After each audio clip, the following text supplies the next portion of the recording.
ley. Y lo más peligroso es por qué, desde dónde te refieres al caso de los migrantes. Trump argumentó que la presencia de miembros del Tren de Aragua en Estados Unidos constituye una invasión o una incursión depredadora. Es decir, alguien te está invadiendo,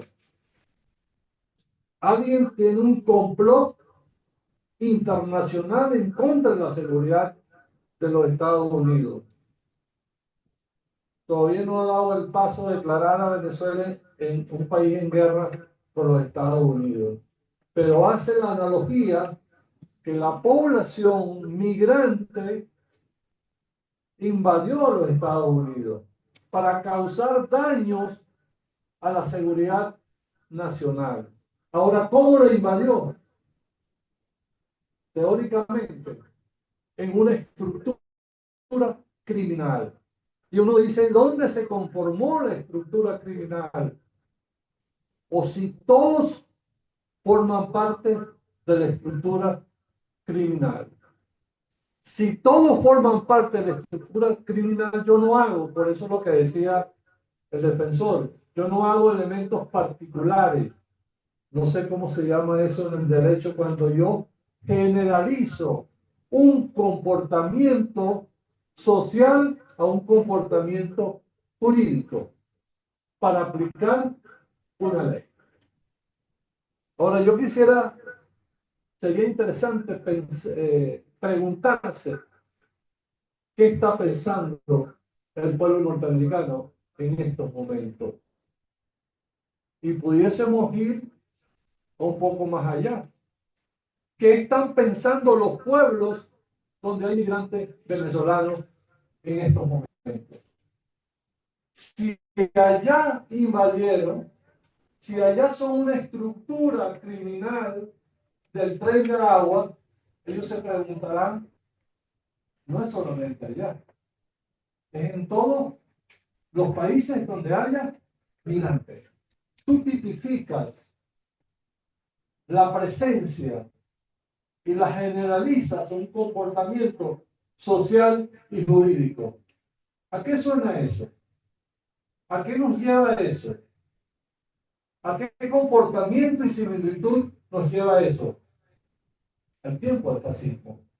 Como dije en un pasaje de un amigo que le tiene el amigo, oye, amigo mío,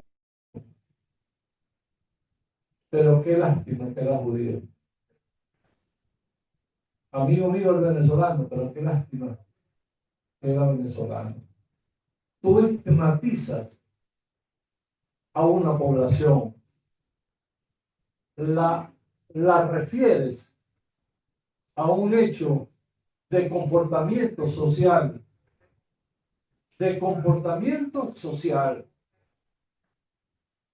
Ahora, ¿y en qué contexto se da eso? Bueno, en un contexto donde tú, países, patrocinaste la migración. Donde tú creaste las condiciones para la migración. Tú aplicaste las medidas coercitivas unilaterales. Tú asfixiaste a un país para provocar una ruptura en la población. Y no es cualquier cosa. ¿Por qué no es cualquier cosa? Porque una nación está formada ¿por quién? Por el Estado, por el territorio y por la gente, por la población. ¿Y cuáles eran los cálculos? Fracturar la unidad nacional con la fractura de la estabilidad y la permanencia de la población. Fue algo pensado. Indudablemente que la migración es un derecho, y no cabe duda que es un derecho humano fundamental. Pero en el caso venezolano fue trabajado, fue pensado y fue convertido en una variable política de manipular a la población venezolana, de incentivar la salida. Se llegó un momento a hablar de que sal como pueda, lo vivimos. Con Randy, el equipo en Ecuador, lo vivimos en Ecuador durante 5 años. Lo vivimos en plena pandemia. Era impresionante las estructuras que se dieron en la frontera de Ecuador con Colombia. Miles de organizaciones financiadas por fondos de la USAID y por los fondos de los Estados Unidos.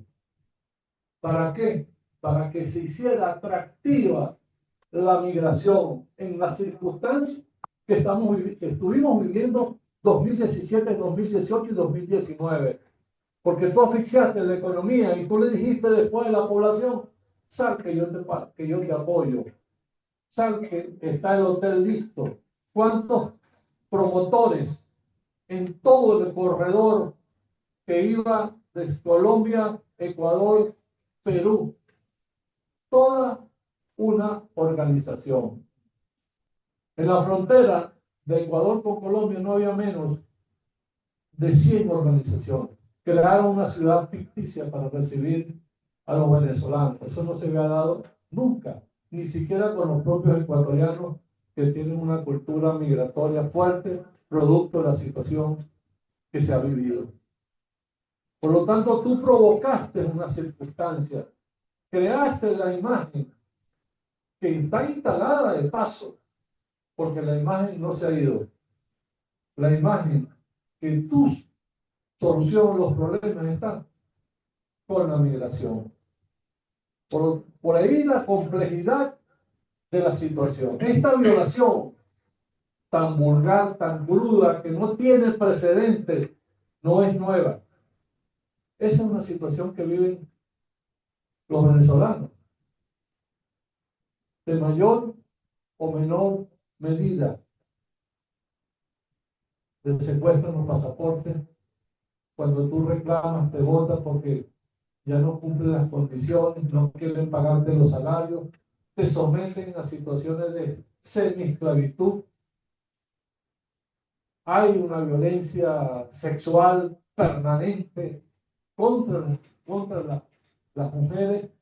Hay una política de una estructura criminal de tratas en todos los países.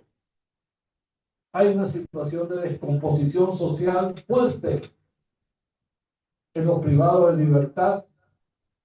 Nosotros en Ecuador dejamos 244 privados de libertad. La mayoría de ellos no tenían 30 años de edad. Causas delitos menores y microtráfico. Pero te tocaba vivir la situación del infierno en las cárceles en el Ecuador. Entonces la violación, cuando te decían, tú estabas en una causa, como se llama el juicio breve, reconoce el delito, pero reconócelo en otras condiciones. Si hubo un robo, reconoce que tenías un arma de, ¿cómo se llama? Cortante. Se te complicaba la causa. Y cada vez que tenía que ver el defensor público, en este caso de este caso de Ecuador, el trato era un trato, no era un trato igualitario. Era un trato donde había una gran xenofobia en contra de venezolanos. Y ni se diga la situación de los niños en los colegios. ¿Cuánto sufrimiento de los niños? Que el niño habla duro, que el niño es alegre, que el niño hace bulla. Todas las circunstancias. Por lo tanto, lo que está pasando es un episodio, el episodio más grave sin precedentes, pero es el episodio de una cadena de violaciones. La migración, y es por eso interesante las circunstancias actuales, porque debemos hacer conciencia de la migración. ¿Cuántos familiares tenemos en el extranjero? Todos. Miles. Hay que hacer conciencia sobre la migración.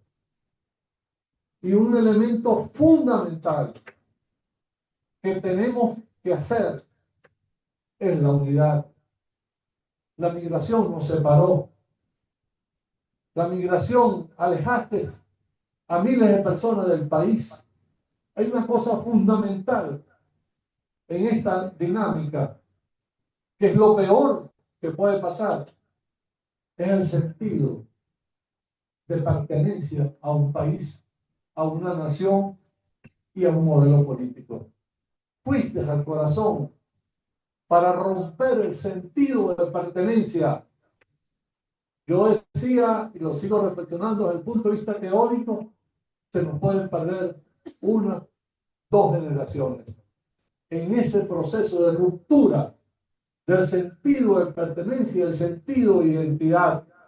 Por eso es que hay dos elementos fundamentales en las actuales circunstancias de la aplicación de la ley y las arbitrariedades de Donald Trump, es que hagamos conciencia de lo que representa la migración en términos sociales, en términos culturales, en términos económicos y en términos de sentido de identidad.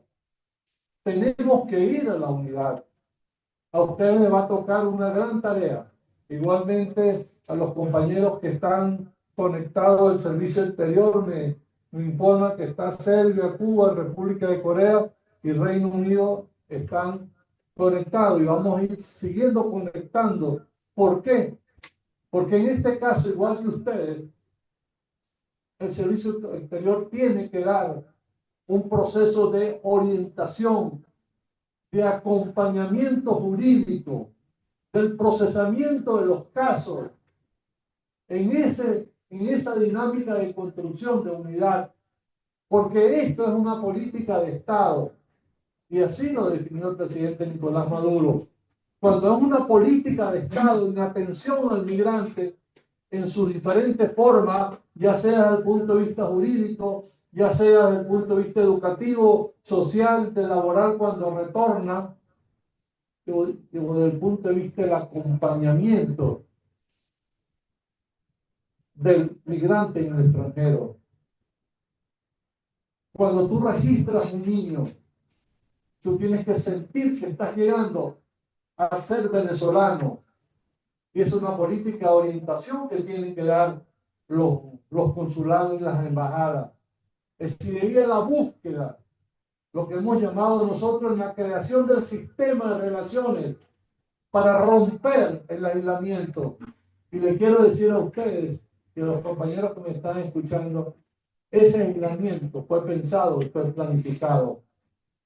Se creó odio en una parte importante de la población hacia su país, hacia su gobierno, hacia su política pública nacional. Cuando nosotros fuimos, en el caso de Ecuador, a crear el Club Infantil Mi Patria Venezuela, a crear los equipos de deporte, a hacer el teatro, nosotros estábamos claros qué es lo que estábamos haciendo.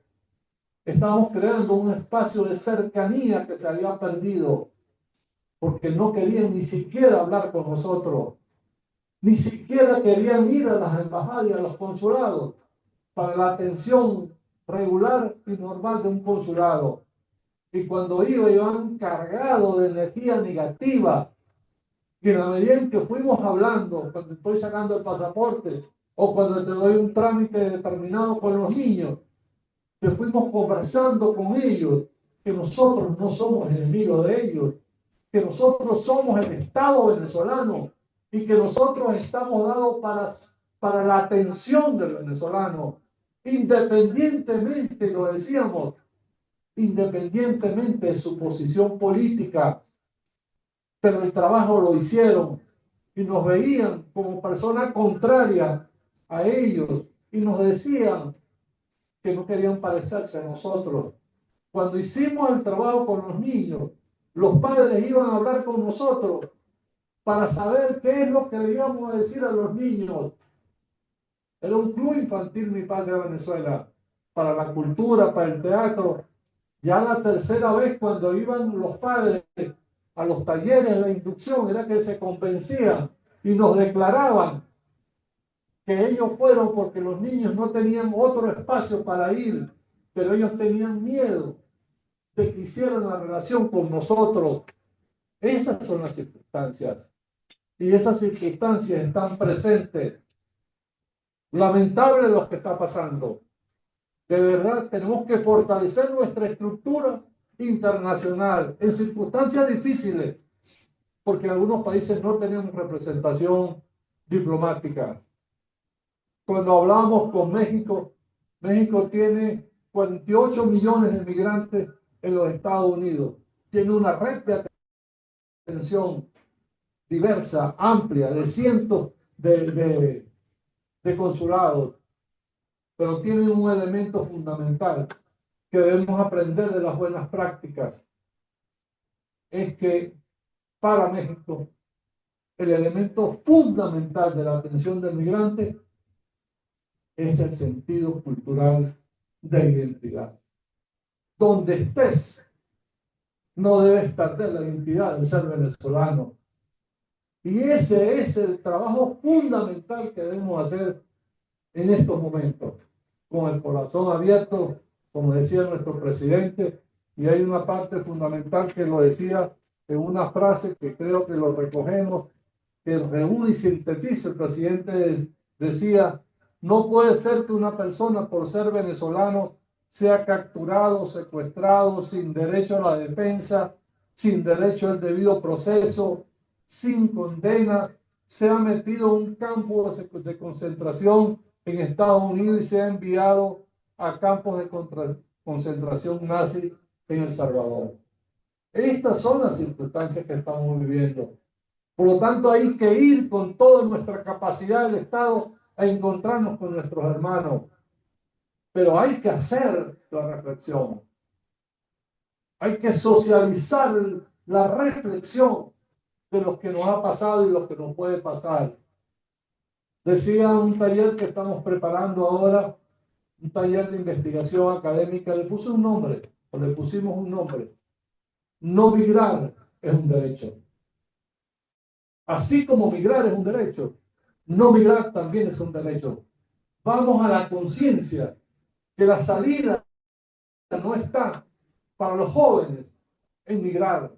Tu proyecto de vida no puede ser que sea conformado y construido en la subjetividad, que la solución de tus elementos de realización material estén en migrar.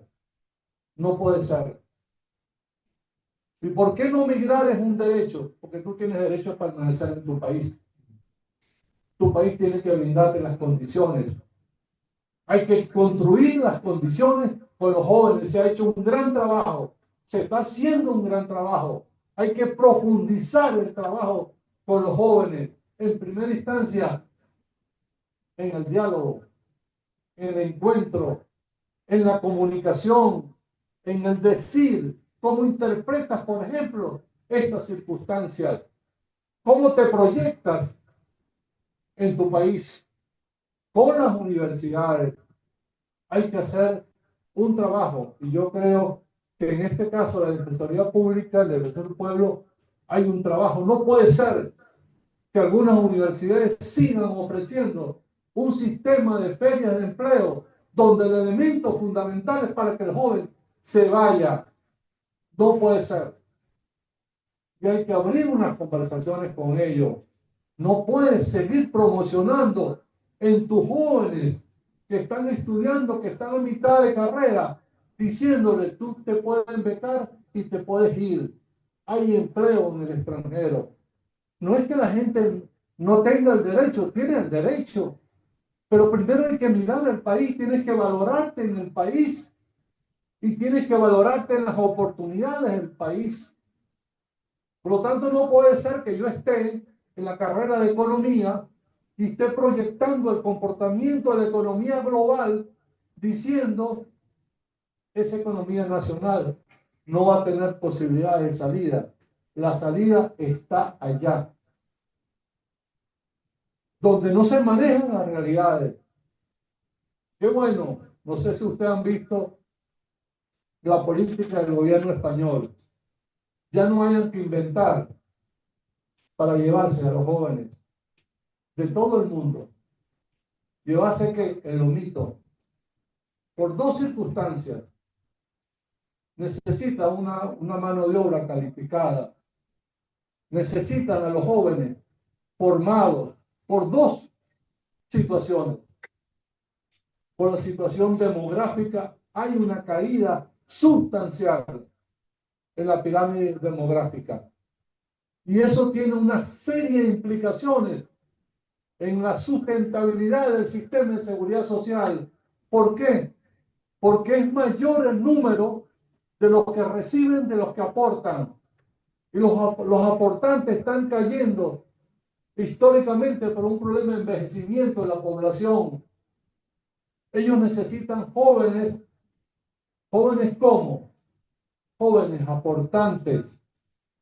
Y yo les quiero decir a ustedes con toda la crudeza, esta situación es un ataque a los migrantes pobres, porque no quieren los migrantes pobres, quieren el migrante próspero, entre comillas, desde el punto de vista laboral, desde el punto de vista del manejo del conocimiento, desde el punto de vista de la fuerza y la inteligencia para el beneficio de su economía. Esa es la doble moral. Pero nos movieron a los sectores populares. Veamos todos. Busquemos el nivel de los que están retornando. ¿De dónde vienen? ¿Dónde viven? Son nuestros sectores populares que fueron manipulados en la subjetividad. Entonces nos toca en este proceso todas las denuncias, toda la actividad que está haciendo en estos momentos la Cancillería en todos los organismos internacionales. Nos toca también hacer fuerza en algunos organismos internacionales de integración en la parte de derechos humanos. Hay circunstancias duras de los niños institucionalizados por los estados donde no tenemos representación diplomática. Y lo discutimos con ellos, le dijimos, la institucionalización de los niños es una figura transitoria, no puede ser una figura permanente. La razón de esos niños que tú los protejas es que se reunifiquen de la familia y no te quedes con los niños y se quieren quedar con los niños en varios países. De ahí la lentitud, de ahí la falta de compromiso, de no dar la información, no nos dan los casos y no hay relación con el Estado venezolano. Entonces nos toca una agenda dura, fuerte, pero tenemos que ser creativos.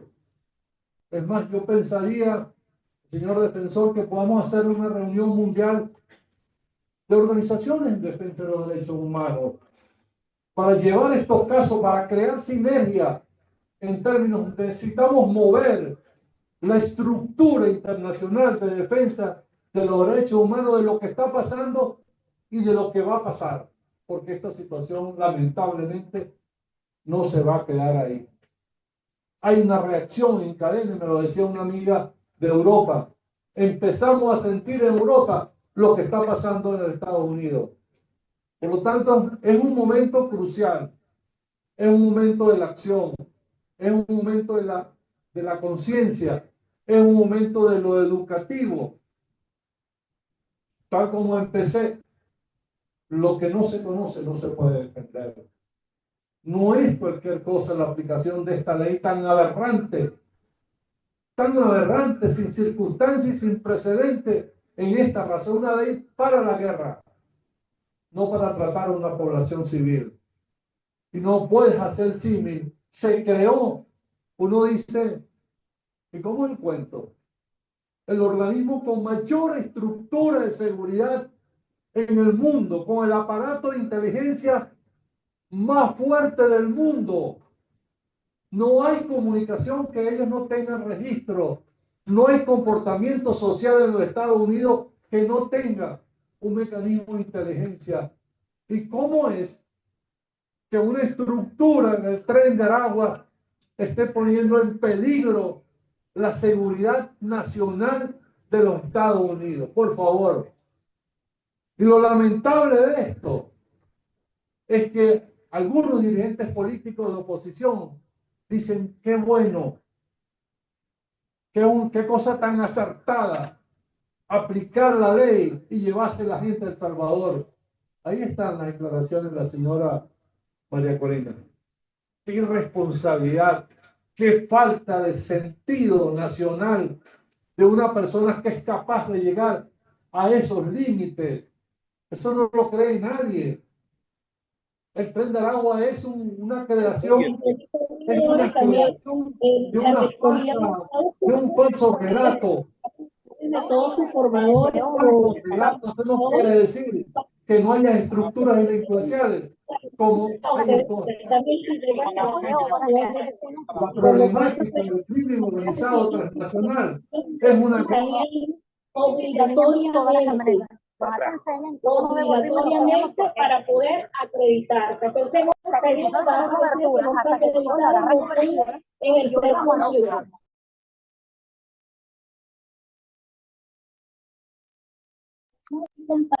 Viva la patria. Acá tenemos la jornada de Tribunal Supremo de Justicia, Tribunal Móvil, Paz y Comunidad. Esta jornada ya no está nuestra presidenta del Tribunal Supremo de Justicia, donde los tribunales tenemos nuestro acercamiento al pueblo, el atenderlos directamente de manera gratuita. Por lo que, bueno, ya yo veo que Manacua demanda sobre lo que pasa y lo que puede pasar. Dejo esta reflexión hasta acá. De verdad, dando las gracias a la Defensoría, a ambas defensorías, por esta oportunidad. Tenemos una propuesta desde la PDUAL. Vamos a crear una estructura porque esto debe ser todo lo que está allá atrás, por favor, lo que está allá atrás. Con el director lo vamos a llamar la diplomacia de los derechos humanos. Bueno, muchas gracias.